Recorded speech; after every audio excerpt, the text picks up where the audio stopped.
Just quitting and going somewhere different is not going to take care of the problem, my friend. You are where you are because you have created that situation. Same issues happening in your company are happening in a different company because industries tend to have similar problems. Yeah? Okay, so what can you do to actually get out of that cycle? I want to show you how you can actually interrupt that pattern. Then you can start taking responsibility for the solution. Hello. Today we're talking about how to stop hopping from one job you hate to the next job you hate. The first time I talked about this on LinkedIn, there was such a massive reaction from people because a lot of women could relate with that feeling. So this is probably you if you were in a job that you just didn't like it all, you were feeling bored, you were feeling empty, and you're like, you know what, I'm gonna change this, I'm gonna move on to the next thing. So you quit your job, and we are known for that as millennials. We're not afraid of giving up something that is not working and going to the next thing. So then you quit your job and you went on to the next thing, only to realize that you made a lateral move. There was no change in the movement. You were back again to square zero in exactly a job that you hate. So that is what we're talking about today, my love. My name is Lorraine. Welcome to the channel, and I am so excited about this episode because I know that it really strikes a chord with a lot of women. So we're gonna dig straight in, but before we do that, if you have not done so already, click the subscribe button. If this is your first time here, welcome again. Hit the subscribe button, and for whether it's your first time or not, hit the notification bell so that you're notified each time I publish videos, which is 3 times a week. Are you ready? Let us dig straight in. You have probably made movements, from a job you hate to the next because you were feeling bored where you were. It was no longer enough of a challenge and you wanted to have a different challenge, right? The next thing, maybe your values have changed and you no longer resonate with the values of where you are. Or maybe, and more commonly, you've been running understaffed for a long time. Your tank has run on empty and you're just on a place where you're like, you know what, I don't want to do this anymore and I don't know what to do in order to change the situation. Just quitting and going somewhere different is not going to take care of the problem, my friend, because you might be so surprised to find that the same issues happening in your company are happening in a different company because industries tend to have similar problems. Yeah? Okay, so what can you do to actually get out of that cycle? Because it is a massive time waster. It wastes a lot of time to go get a new job, realize you hate it, come back again to the drawing board, go get a different one, right? I want to show you how you can actually interrupt that pattern because there's an underlying mindset, there are underlying actions that are making you end up and recreate the same situation over and over again. First thing is take back your power. So accept responsibility for where you are, no matter how much it sucks, no matter how much you hate it. I want you to take responsibility. And I say this from personal experience. I used to be that person who felt as if my job, I had this chip on my shoulder, and I find that it's a generational thing. Like, as millennial women, we have that thing, where we're like, somebody owes us something, right? And we are so quick to blame the situation. We're so quick to blame other people. But if you're gonna hang with me, and if there's one thing I say over and over again, I'm like, you have to take ownership and responsibility. You have to accept that you are where you are because you have created that situation. You have accepted that job. You have that annoying boss because you have gotten yourself in that position by yourself. You have looked for that job. You have created it. So I want you to take responsibility. And I know it might sound tough, like I'm asking you to swallow a tough pill, but hang with me for a minute. When you accept responsibility for where you are, even when that situation is not pleasant, then you can start taking responsibility for the solution. But if you're in a position where you're the victim, war is you, everyone else is terrible, the world is a mess, oh my goodness, my upbringing, my parents, university never taught me this, then you're just giving away your power. It might make you feel good in the moment to feel as if, you know what, I'm not the one, I'm not the one who created this, but then it really takes away your power. But when you assume ownership and responsibility, I know for me, I was like, okay, if I created this hot mess, how can I create a desirable outcome for myself? So take responsibility. 100%. Next thing is stop, breathe, and take stock.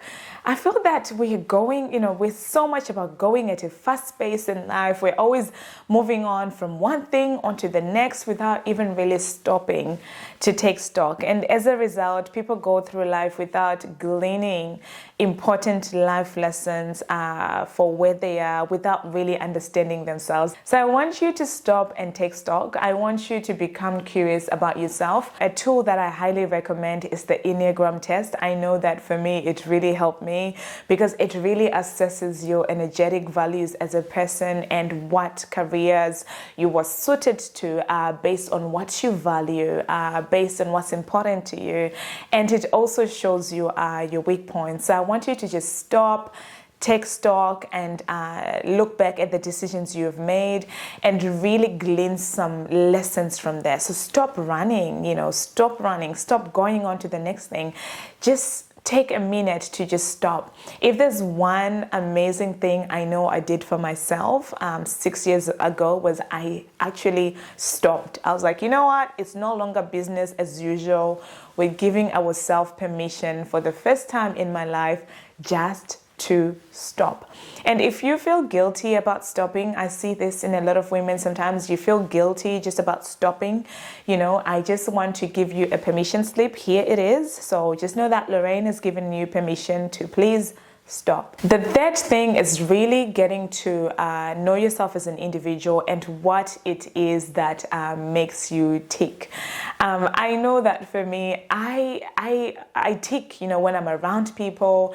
I really derive my energy from being in a team setting, being in leadership roles. Like, I really have taken time to understand myself and what makes me tick as an individual. And it really played a key role. I remember when I started my nursing, it played a key role in whether I went into hospital nursing or went into aged care nursing. I had to really understand what made me tick. I wasn't looking at, okay, what is more lucrative in the industry? I was like, me, myself, as Lorraine, what is it that makes me fired up? What makes me excited? What is that thing? And I want you to know and understand that thing for yourself, because it will play a key role in being your North Star and leading you to a job that you'll actually be excited about, a job that you actually love. And it will play a key role in getting you out of the cycle of going from one job you hate to the next job you hate. The fourth thing is allow yourself the space to not have the answers. I think that as people, we are afraid of not knowing. I remember during the time, years ago when I first quit my job, I really wasn't doing anything and I really wasn't sure what it is I wanted to do. And I was so afraid of even catching up with my friends, because then I used to be that person who has a plan, who knows what it is they're doing. But I don't want to lie to you. During that time, I was so confused. I was so empty. I didn't know what it is I was doing. So I didn't have the answer. So if someone said, Lorraine, what are you up to? I didn't have an answer until one day it occurred to me that, Lorraine, it's okay to not have the answers. It's okay to not know. And I went through, there was a period, and I think it was a year or 2 years, when I'll be like, you know what, guys, I haven't figured it out. I'm not sure what I'm doing, and I don't have the answers. I don't have the answers. And I even stopped apologizing. I stopped feeling bad about being the person who really didn't have the answers about her career and what it is that she wanted to do. And I just want you to give your space to not have the answers. I just want to reassure you right now and let you know that it's okay if you don't have the answers. Don't pretend as if you do have the answers, because I have known from life experience that when you stop and give yourself the space to not have the answers, you allow the wisdom of life, the wisdom of God to come into your life and to actually steer you in the direction where you are to go. But it starts by just not having the answers, knowing that you don't have to figure it out, and being okay with it. And part of that can be so hard. I remember there was a time when I was feeling so naked, because I didn't have the answers. I was no longer identifying with the things that I used to identify with. My ego was just feeling so shaky at that time. And I remember just telling myself, it's okay. So it's okay to not have the answers for a while, because amazing insights, great things come from allowing yourself that space. Number 5 is begin to view yourself as someone who's worthy of doing work that is exciting, work that is fulfilling, work that is fun. Become aware. I think that as millennial women, we carry guilt, from our parents. Our parents are like, you know what? A career looks like this. You go out at daybreak, you sweat. You sweat during the whole day, you work so hard, and then you come back, you work hard for your money. That has been drilled hard into us, right? And then now, of course, with the internet and the nature of work changing, you carry guilt about that. So you stay in a situation that is just a situation you hate because you want to fit the frame of reference of your parents, right? I remember just the other weekend, I had one of my parents say, oh, you need to make money through honest means, and you can't just be a financial advisor. And in my mind I was like, actually, a financial advisor is a legit profession. There are financial advisors out there because people need advice. People make money and they do a lot of silly things with money, and they need someone else to advise them on money. But of course, to my parent, being a financial advisor sounded like something that is not legitimate. It's not a legitimate, solid job where you're doing actual solid work. So I think that guilt has really created the scenario where people want to do things that they hate so that they are acceptable to their parents, or what their parents have defined as work. But I want you to accept for yourself that the definition of work for you has shifted.